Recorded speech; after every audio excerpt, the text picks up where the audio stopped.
Salve, salve, senhoras e senhores, bebuns e bem boas deste Brasil dantes, muito mais varonil. E hoje aqui, né, não tem cerveja a ser avaliada, é mais um papo ali, uma questão, na verdade, né? Mas antes de começar, já vamos, né? Quinta-feira à tarde, acabei de chegar do serviço, com muita sede, tem que hidratar. Chopp Ribeirão, de sempre, né? Bom e barato, colocar no meu canecão.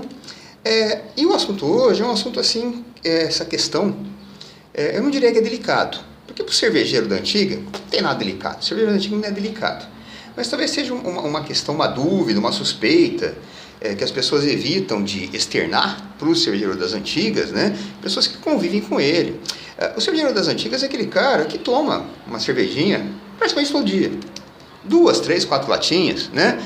Eu, por exemplo, segunda e terça, geralmente eu costumo falhar, né? Na quarta, às vezes eu também me abstenho, às vezes, mas geralmente na quarta eu já começo. Mas assim, durante a semana, 3 latinhas, 4 latinhas, que também não derruba ninguém, não incapacita ninguém, né? Nenhum cervejeiro das antigas. E as pessoas que convivem com esse cervejeiro, que tem esse hábito diário, vamos dizer, de tomar uma, talvez ela tenha assim, aquela suspeita, que elas tenham medo de falar para ele, perguntar. Que assim, será que esse sujeito, apesar dele não ficar incapacitado com aquela, ele é um alcoólatra? Que nem eu bebo quase todo dia, né? Tirando esses dias que eu falei ali. Será que eu sou um alcoólatra? Eu já ouvi médicos dizendo, cada um, é uma coisa meio subjetiva essa definição do alcoólatra, né? Eu já vi médicos dizendo, eu li, que a frequência caracteriza muito mais o alcoolismo do que a quantidade.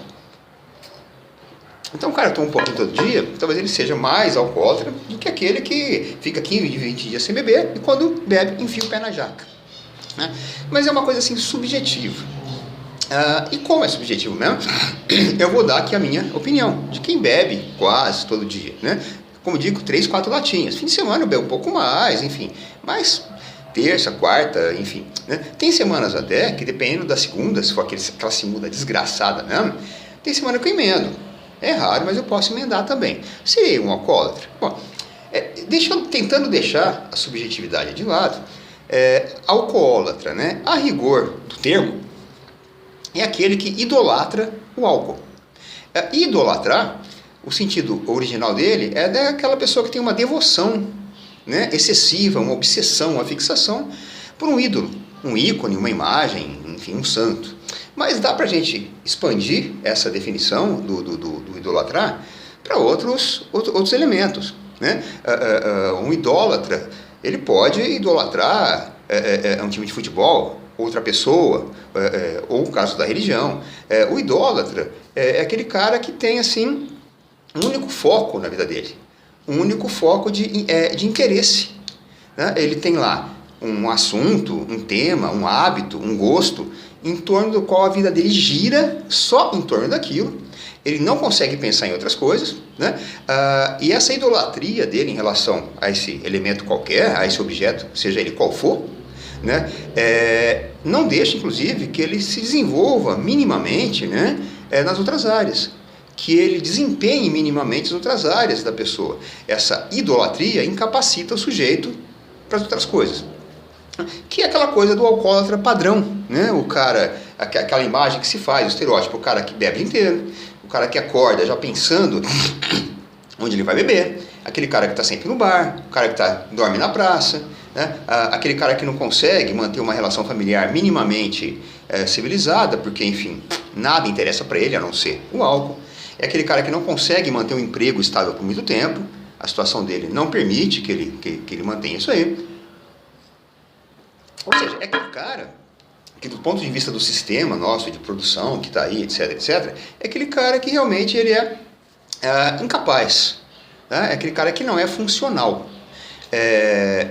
Usando essa definição e esse estereótipo do alcoólatra, eu estou anos e anos e anos de luz distante disso. Eu coloco meu relógio para despertar todos os dias, 5 horas da manhã. Mas raramente o relógio me acorda. Eu acordo antes. Acordo inteiro fisicamente, né? Psicologicamente, na alma eu acordo um bagaço. Sempre acordei, né? Uma desgraça. Mas fisicamente eu acordo bem, capaz. Boa. boto comida para as gatas, para a cachorrinha, no dia de água à planta eu água à planta, faço meu café, preparo o lanche para o meu filho tomar no café da manhã, o lanche para ele levar na escola, saio para o meu trabalho, passo 8 horas no meu trabalho, saio de lá, chego em casa e tomo minha cervejinha. Então, nesse aspecto, né, eu sou funcional. Então, não tem nada do alcoólatra. A minha cervejinha, no final do dia, ela não me impede de eu desempenhar as minhas funções básicas ali, do mínimo de convívio social, porque eu também não gosto muito de convívio social, né? Mas não me impede de nada. Né? Inclusive, quando tem que tomar algum remédio, então, mês passado eu precisei ficar uns 10 dias tomando um anti-inflamatório, porque eu tenho uma tendinite no joelho que vez ou outra me ataca. Eu passei esses 10 dias sem tomar nada, não tenho nenhum sintoma de abstinência física disso, não me incomoda, fica mais chato, né? Fica chato, mas eu não tenho nenhum sintoma de abstinência física, não me dá dor de cabeça, eu não tremo, nada disso não, né? Eu passo tranquilamente aqueles dias do remédio sem pensar no álcool, né? E pode perguntar, porra, mas se você passa bem sem o álcool, por que você bebe? Porque eu gosto, né? Basicamente porque eu gosto. E por quê? A cerveja, o álcool no caso, depois da primeira, segunda latinha, a impressão que eu tenho é que o efeito do álcool, ele não vou dizer que me transporta para uma realidade paralela, isso seria exagero, mas o álcool ele consegue, vamos dizer assim, meio que deslocar a minha percepção da realidade para uma área próxima, mas uma área um pouquinho mais amena do que a percepção que eu tenho normalmente, né? Uma faixa de percepção da minha realidade que é mais tranquila, mais suave até, menos sisuda, menos grave, né? Às vezes estou preocupado com uma coisa, depois da segunda ou terceira, aquele mesma preocupação que eu tenho já não me parece uma coisa assim tão absurda, tão séria, e geralmente não é. Tá? Vou tentar me explicar melhor. Eu tenho assim não é uma teoria, porque teria que haver uma hipótese e ela ser testada, não é nenhuma hipótese, mas é uma impressão que eu tenho do mundo, do universo, das coisas que nos rodeiam, de todos os fenômenos, de todos os componentes físicos, químicos, enfim, que nos rodeiam. A impressão que eu tenho do que me rodeia é que é como se fosse um grande rádio. Tá? Aqueles rádios antigos de madeira, a válvula.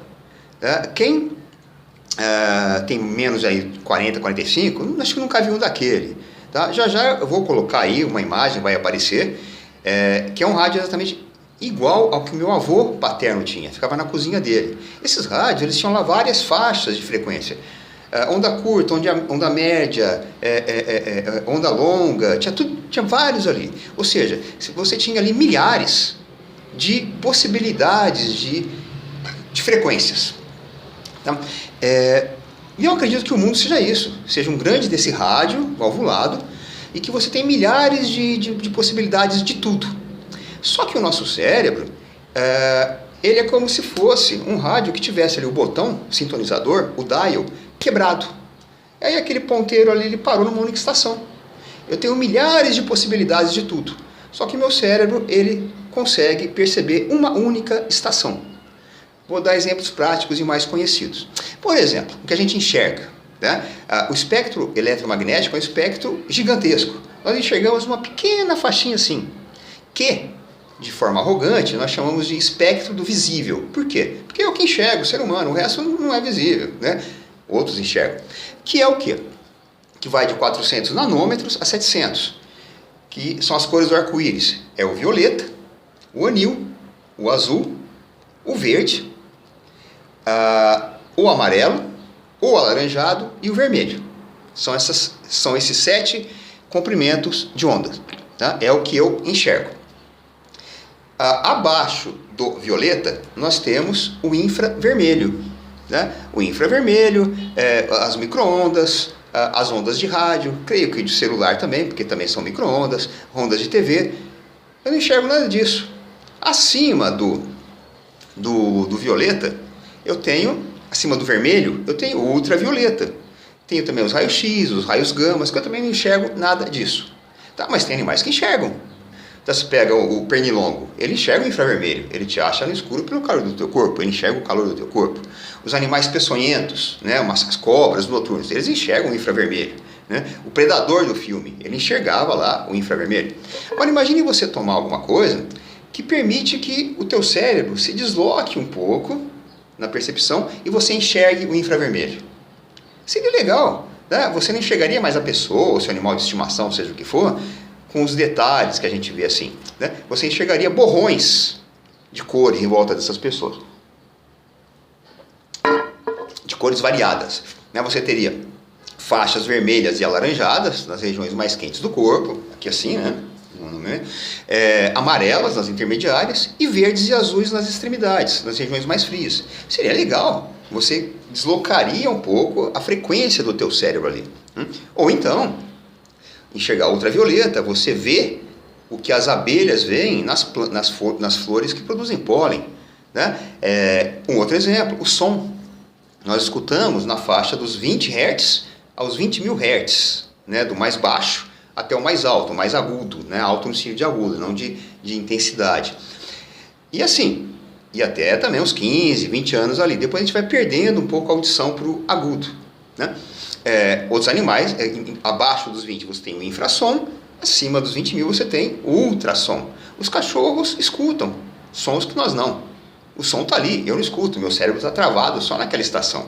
As baleias, os morcegos, os golfinhos, eles escutam sons ali que nós não temos essa capacidade. Imagina se você tomasse alguma coisa e você pudesse escutar esses sons. Né? Se além das sinfonias de pardais, você escutasse também orquestras de baleias, bandas de heavy metal de morcegos. Morcegos estão tocando lá no palco, passa o Ozzy Osbourne voando, o morcego pega e morde ele. Seria interessante. O que o álcool faz comigo, que eu acho, em relação a isso é o seguinte: a percepção que eu tenho da minha realidade. Também, eu poderia, em cima da mesma realidade que eu tenho, ter milhares de percepções, milhares de sintonias, só que eu percebo ela de uma maneira só. Né? Inclusive, para muita gente que olha de fora, a minha realidade pode ser considerada uma realidade boa, confortável. Né? Afinal, eu sou um sujeito respeitável, tenho um emprego, ganho 4.000 cruzeiros por mês, né? Eu devia estar contente porque eu tenho um emprego, sou um dito cidadão responsável, respeitável, devia, mas não estou. Né? A percepção que eu tenho da minha realidade é uma realidade meio assim limitada, enfim. Né? Tá ali. Então, quando eu tomo álcool, parece que ele consegue deslocar a minha percepção um pouquinho para o lado ali, pegar uma estaçãozinha meio que do lado, uma realidade onde eu tenho um pouco mais de leveza. Né? A gente vai tomando e vai ficando mais leve. Inclusive, quando eu tenho que conviver com muita gente, né?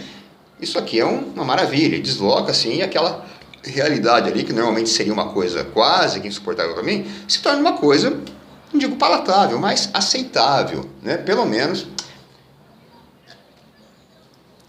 aceitável. Então, nesse sentido, realmente não acho que seja um alcoólatra. Eu me considero um alcoófilo, um simpatizante do álcool, né? Amigo do álcool, um colega, né? Por exemplo, e outra coisa também, o álcool, para mim, ele me dá a sensação de fazer o tempo passar mais rápido. Ele é um catalisador da passagem do tempo. Se eu sento lá para ver um filme sem tomar, o filme tem 2 horas, se for um filme ruim, dura 5. Se eu estou tomando uma cervejinha enquanto eu vejo, aquilo passa rapidinho. Então o álcool tem esse poder de acelerar o tempo para mim também. Então acho que eu seria mais aí um alcoófilo. Claro que isso pode ser uma racionalização, talvez seja alcoólatra, mas é uma racionalização, né? Mas não é um problema para mim. Né? Então realmente, o que eu tinha para falar hoje era isso. Vou continuar tomando a minha, que hoje é quinta-feira, hoje não escapa. Então, na verdade, eu me considero mais um alcoófilo, né? Um apreciador, né? Um simpatizante do álcool. Tá? E, além do mais, cada um que cuide da sua vida, meu amigo. Tá certo? Vai todo mundo a merda, tá certo? E é isso aí, tá?